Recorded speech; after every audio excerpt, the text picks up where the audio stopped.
پھر تک میرے گلے میں رہے پٹا تیرا، اور فرماتے ہیں میری قسمت کی قسم کھائیں سگانے بغداد، فرماتے ہیں میری قسمت کی قسم کھائیں سگانے بغداد، ہند میں رہ کے بھی دیتا رہوں پہرا تیرا، اور اے رضا یوں نہ بلک تو نہیں جید تو نہ ہو، سید جید ہر دہر ہے مولا تیرا۔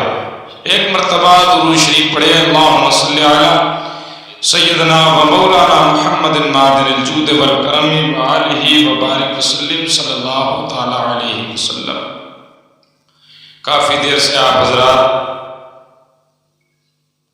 نعت و منقبت اور تقاریر سماعت کر رہے تھے، تھوڑی دیر کے لیے میں حاضر آیا۔ قرآن پاک کی ایک آیت مبارکہ میں نے تلاوت کری جس میں اللہ تبارک و تعالیٰ فرماتا ہے اے ایمان والو اللہ سے ڈرو، اور فرمایا وَكُونُوا مَعَ الصَّادِقِينَ، اور سچوں کے ساتھ۔ اس آیت میں تین باتیں، ایک بات ایمان والوں کو مخاطب کی، دوسری بات اللہ سے ڈرنے کی، اور تیسری بات اللہ والوں کے ساتھ زندگی گزارنا، ان کے دامنوں سے وابستہ۔ یہ محفل پیران پیر دستگیر روشن ضمیر سرکار غوث اعظم عبد القادر جیلانی رضی اللہ تعالیٰ عنہ کی طرف منسوب ہے کہ غوث اعظم رضی اللہ تعالیٰ عنہ کے کمالات اور آپ کی خوبیاں بے مثال، جس طرح نبیوں میں سرور کائنات صلی اللہ تعالیٰ علیہ وسلم کا کوئی جواب نہیں، اسی طرح ولیوں میں سرکار بغداد کا کوئی جواب نہیں۔ وہ نبوت میں بے مثال ہیں اور یہ ولایت میں بے مثال ہیں۔ وہ معجزے دکھائیں تو ان کے معجزے لاجواب ہیں، یہ کرامت دکھائیں تو ان کی کرامت لاجواب۔ اور سرکار غوث اعظم رضی اللہ تعالیٰ عنہ کی ذات بابرکت کو دیکھیں تو آپ کا مقام ولایت کیا ہے، اس بات سے اندازہ لگائیں کہ غوث اعظم ان ولیوں میں سے ہیں جن کو اللہ تبارک و تعالیٰ نے نسبت قادر عطا فرمائی۔ اب نسبت قادر کیا ہے آپ سمجھئے کہ سرکار غوث اعظم فرماتے ہیں کہ ایک دن رب سے میری باتیں ہوئیں، بولو سبحان اللہ۔ یہ رب سے باتیں ہونا کوئی چھوٹی بات نہیں۔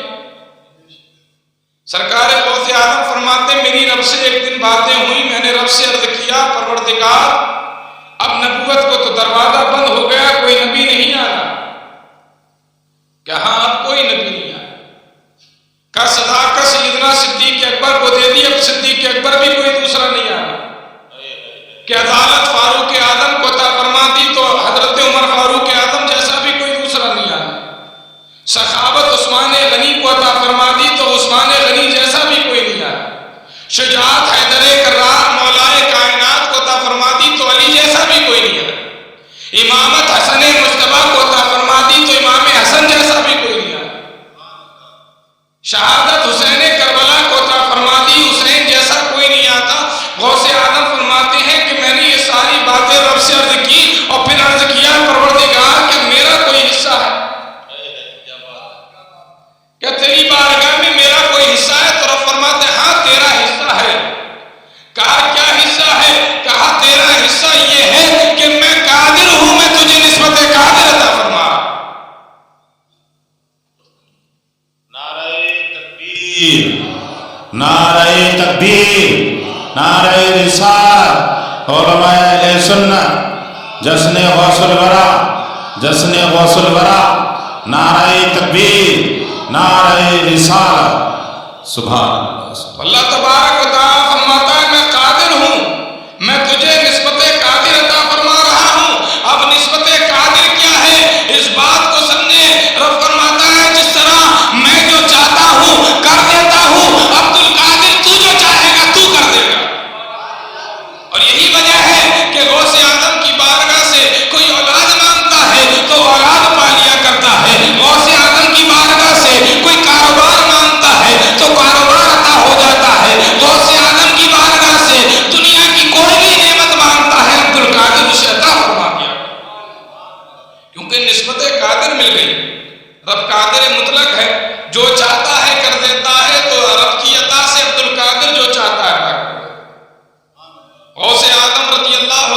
عنہ کی ذات دیکھیں. یہ پپو بھائی محفل 11ویں شریف کراتے ہیں تو 11ویں جو کراتے ہیں اور 11ویں میں غوث اعظم کے نام پر جو خرچ کرتے ہیں، لنگر و نیاز کرتے ہیں، ان کے لیے بڑی نعمتیں ہیں، بڑے فائدے ہیں، دنیا میں بھی ہیں اور آخرت میں بھی ہیں. اور غوث اعظم رضی اللہ تعالیٰ عنہ اپنے دیوانوں کے گھر تشریف لاتے ہیں، اپنے چاہنے والوں کے گھر تشریف لاتے ہیں. تبھی تو ہم کہتے ہیں کہ تجسس میں تیری ہر شے پہ یوں نظریں جماتا ہوں، نہ جانے کون سی شے میں تیرا دیدار ہو جائے. آئیے میں آپ کو لے کر چلتا ہوں. ہندوستان کی سرزمین پر ایک غوث اعظم سے محبت کرنے والا تھا، جو غوث اعظم سے بڑی محبت کرتا تھا. ہر سال جب 11ویں کی 11 تاریخ آتی، لوگوں کو بلاتا اور کھانا کھلاتا. غوث اعظم کی یہ سالانہ 11ویں کرتا، بڑے خوش انداز میں کرتا تھا. ایک دن جب 11ویں کی 11 تاریخ آتی ہے، یہ غوث پاک کا دیوانہ خوشی خوشی محفل کی تیاری کر رہا ہے، لنگر کی تیاری چل رہی ہے، دیگیں چڑھی ہوئی ہیں، ابھی کھانے کا اہتمام ہو رہا ہے، کھانا تیار ہو رہا ہے. اسی اثنا میں، انہی لمحات میں اس کی طبیعت خراب ہو جاتی ہے. وہ فوری طور پر اپنے بچوں کو بلاتا ہے اور کہتا ہے لگتا نہیں اب میں بچوں گا. اگر آج میرا انتقال ہو جائے تو میری میت کے بارے میں کسی کو نہ بتانا. اگر تم لوگوں کو میری میت کے بارے میں بتاؤ گے تو کوئی غوث پاک کی 11ویں نہیں کھائے گا، چلا جائے گا. میت کے گھر میں کون کھانا پسند کرتا ہے؟ اور میری لاش کو ایک کمرے میں بند کر دینا. کہنے کے مطابق بچوں نے بات کو ایکسیپٹ کیا، قبول کر لیا ہے. مرتے ہی فوراً اس کی یہ بات کہتے ہی اس کی روح نکل جاتی ہے، اس کا انتقال ہو جاتا ہے. اور جب اس کا انتقال ہو گیا، انتقال کے بعد بچوں نے اس کی لاش کو اٹھایا اور لاش کو اٹھانے کے بعد ایک کمرے میں بند کر دیا ہے. اب لوگ غوث پاک کے دیوانے کھانا کھانے آ رہے ہیں، لوگ آ رہے ہیں اور لنگر غوثیہ کھاتے چلے جا رہے ہیں. انہیں آنے والوں میں ایک حسین چہرے والا آتا ہے. بولو سبحان اللہ. ان آنے والوں میں ایک حسین چہرے والا جس کا چہرہ 14ویں کے چاند کی طرح روشن، اور آنے کے بعد اس کے بیٹوں سے مخاطب ہو کر کہتا ہے کہاں ہے صاحب خانہ؟ بچوں نے بات کو ٹالنے کی کوشش کی، بات کو بدلنے کی کوشش کی کہ صاحب خانہ مصروف ہے، ملاقات نہیں ہو سکتی. تو آنے والا کہتا ہے دیکھو ہمیں انہوں نے بلایا تھا، ہم کھانا کھائیں گے تو انہی کے ساتھ کھائیں گے. زیادہ بات بڑی، بچوں کے آنکھوں سے آنسو نکل آئے، رونے لگے. بچے کہتے ہیں جاننا چاہتے ہیں آخر وجہ کیا ہے، آخر کیا معاملات ہے. یہ 11ویں کوئی اور نہیں ہمارا والد کراتا تھا اور آج اتفاق سے ہمارے والد فوت ہو گیا ہے، ہمارے والد کا انتقال ہو گیا ہے. ہمارا والد ہی 11ویں کراتا تھا اور وصیت کے مطابق آج والد کا فوت ہونا تھا. ہم نے اس کی لاش کو کمرے میں اٹھا کر بند کر دیا ہے. حضرات گرامی، آنے والی ذات کہتی ہے چلو لے کر چلو، کہاں میت ہے، کہاں جنازہ ہے. لے جایا گیا، کمرے کو کھولا گیا، میت پڑی ہوئی ہے. آنے والی ذات کہتی ہے ارے یہ کیسی مہمان نوازی ہے، ہمیں دعوت پہ بلایا ہے اور خود سو رہے ہو، اٹھو ہمیں کھانا کون کھلائے گا. بچے کہتے ہیں ارے آپ کیسی باتیں کر رہے ہیں، یہ تو مر چکا ہے. تو آنے والی ذات کہتی ہے تم نہیں جانتے جو میں جانتا ہوں. اور آنے والی ذات میت کو مخاطب ہو کر کہتی ہے قم باذن اللہ، اللہ کے حکم سے زندہ ہو جا. اتنا کہنا تھا، وہ مردہ زندہ ہو گیا. جب وہ مردہ زندہ ہو گیا فوراً کھڑا ہوتا ہے اور کہتا ہے کون ہو، کہاں سے آئے ہو. تو آنے والی ذات کہتی ہے مجھے نہیں پہچانتا، میں تو عبد القادر جیلانی ہوں، میں ہی تو غوث اعظم ہوں، میں تو دستگیر بے کسا ہوں، میں ہی تو وہ ہوں جس کے نام پر تو ہر سال 11ویں کرتا تھا. تیرے دل میں تمنا تھی ایک مرتبہ عبد القادر کو دیکھ لو. آج عبد القادر جی تیرے سامنے ہے، جی بھر کے عبد القادر کا دیدار کر لے. حضرات گرامی، وہ غوث اعظم کو دیکھ رہا ہے تو پتہ یہ چلتا ہے کہ غوث پاک کے دیوانے جب غوث پاک کی محفلیں سجاتے ہیں تو بغداد کے دولہا اس کے گھروں پر تشریف آیا کرتے. اسی لیے اللہ اکبر، اللہ اکبر، یا رسول اللہ زندہ باد، سبحان اللہ سبحان اللہ. یہ غوث اعظم رضی اللہ تعالیٰ عنہ کی شان ہے. اسی لیے میرے بھائیوں ان محفلوں کا اہتمام کریں تو بڑے دل کی صفائی کے ساتھ کریں. کب کس شکل میں کون ہماری محفلوں میں آ جائے ہمیں نہیں علم. ہماری آنکھیں اس لائق نہیں دیکھ سکیں اسے، لیکن یقین کامل ہے کہ غوث اعظم کی محفل سجتی ہے، سرکار غوث اعظم تشریف لاتے ہیں، اور غوث اعظم رضی اللہ تعالیٰ عنہ کیوں تشریف نہ لائیں؟ کیونکہ آپ کو نسبت قادر عطا ہوئی ہے۔ غوث اعظم کے دیار میں کوئی خالی دامن لے کر جاتا ہے تو جھولی بھر کر آتا ہے، غوث اعظم کی بارگاہ میں کوئی ہاتھ اٹھا کر مانگتا ہے، غوث اعظم عطا فرماتے ہیں۔ اور یہاں سے ایک عقیدہ بھی لے کر جاؤ حضرات گرامی، لوگ کہتے ہیں معاذ اللہ یہ ذہنیت دی جاتی ہے اور کہا جاتا ہے یہ لوگ تو اولیاء کاملین کو خدا سے ملا دیتے ہیں معاذ اللہ رب العالمین۔ تو یہ ذہنوں میں رکھیں، پوری دنیا کے سنیوں کا عقیدہ یہی ہے کہ دینے والی ذات اللہ کی ہے، دلوانا میرے مصطفیٰ کا ہے، اور ان اولیاء کاملین کے خزانوں کو اللہ نے بھر دیا ہے اور یہ خزانے لٹاتے چلے جا رہے ہیں۔ لوگ یہ بھی ذہن میں تھے کہتے اللہ رسول سے ملا دیتے ہیں، ہم کون ہوتے ہیں اللہ رسول سے ملا دیں؟ ہم غوث اعظم، کوئی بھی سنی غوث اعظم کو خدا نہیں جانتا، کوئی نہیں جانتا، کوئی بھی سنی ہو کتنا بڑا ہی جاہل کیوں نہ ہو، خدا کوئی نہیں جانتا، سب خدا کا محبوب بندہ جانتے ہیں، اور خدا کی غوث اعظم بھی جو دیتے ہیں وہ ہمیں اللہ کی عطا سے دیتے ہیں، اللہ نے ان کے خزانے بھر دیے ہیں، واللہ یغنی من فضلہ، اللہ نے انہیں غنی کر دیا ہے اپنے فضل سے، وہ غنی ہو چکے ہیں، مال بھرے پڑے ہیں، جھولی ان کے خزانے بھرے ہیں، ان کے دیار میں کوئی آتا ہے مانگتا ہے تو مانگنے سے سوا پاتا ہے۔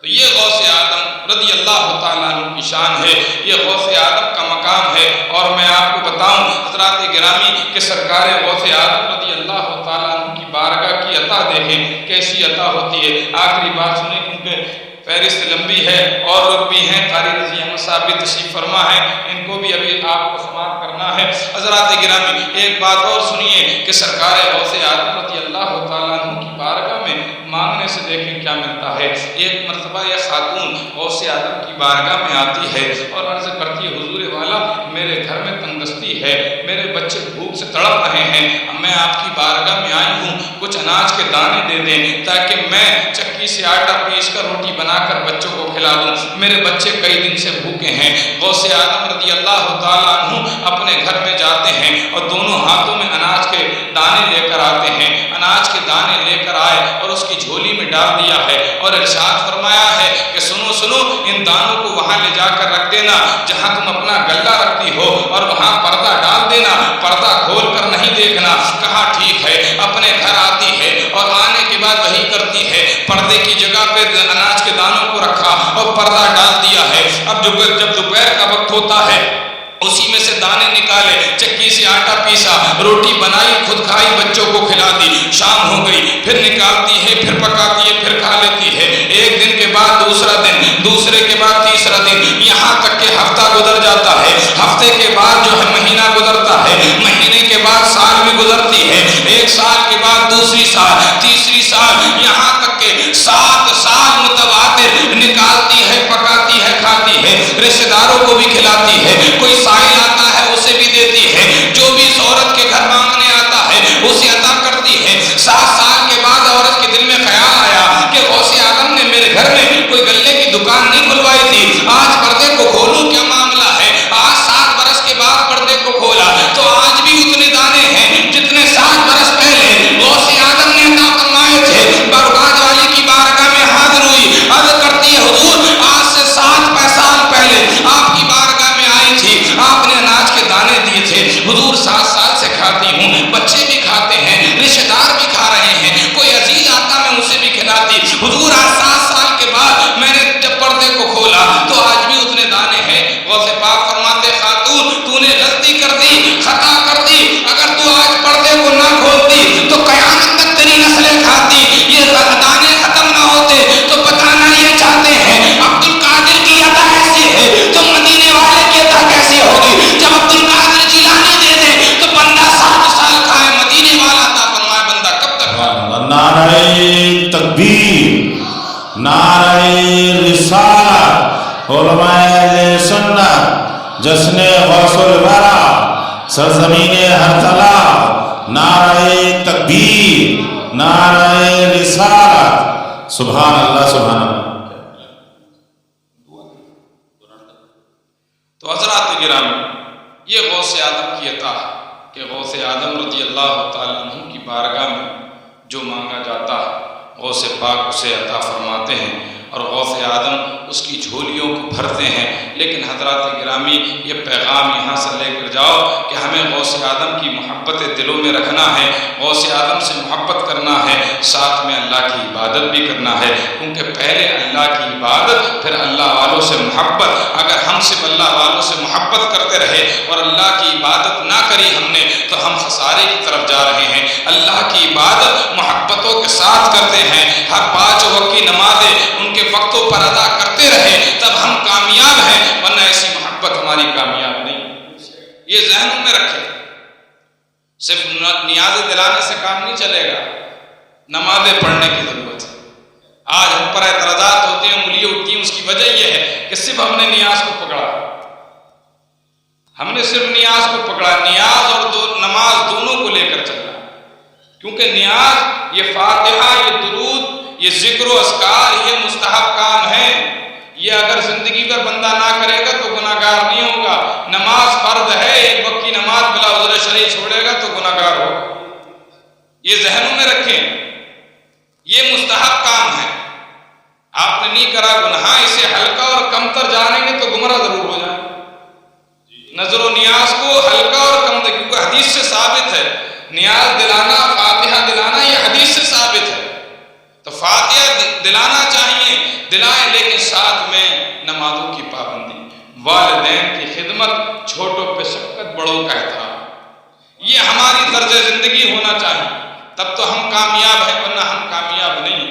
اس لیے غوث اعظم رضی اللہ تعالیٰ عنہ کی تعلیمات یہی ہے کہ آپ نے اللہ کی عبادت کی، اور کس انداز میں اللہ کی عبادت کی کہ 40 سال عشاء کے وضو سے آپ نے فجر کی نماز ادا کی۔ یہ غوث اعظم، وہ غوث اعظم جو رب کی بارگاہ میں روئیں تو اس انداز میں روئیں کہ قیامت خانہ کعبہ کا غلاف اپنے سر پہ ڈال کر روئیں اور کہیں پروردگار تو مجھے بخش دے، نہ بخشے تو قیامت کے دن اندھا کر کے اٹھانا، میں تیرا کیا تیرے بندوں کا سامنا نہیں کر سکتا۔ یہ خوف خدا تھا غوث اعظم کے دل میں، یہ خوف خدا کہ مولا یہ کون لکھتا ہے؟ شیخ سعدی شیرازی لکھتے ہیں، فرماتے ہیں ایک شخص خانہ کعبہ کا غلاف اپنے سر پہ ڈال کے رو رہا ہے اور کہہ رہا ہے مولا تو مجھے بخش دے، اگر نہ بخشے تو قیامت کے دن اندھا کر کے اٹھانا، میں تیرا کیا تیرے بندوں کا سامنا نہیں کر سکتا۔ کہتے ہیں جب وہ رو کے چلا گیا، اس کا پیچھا کیا، اور جب چہرے پہ نظر پڑی تو بدن میں لرزہ طاری ہو گیا کہ اس انداز میں جو رہا تھا رو رہا تھا وہ کوئی اور نہیں، مکہ سلطان غوث اعظم تھا۔ تو خوف خدا بھی یہ تھا غوث اعظم کے دل میں۔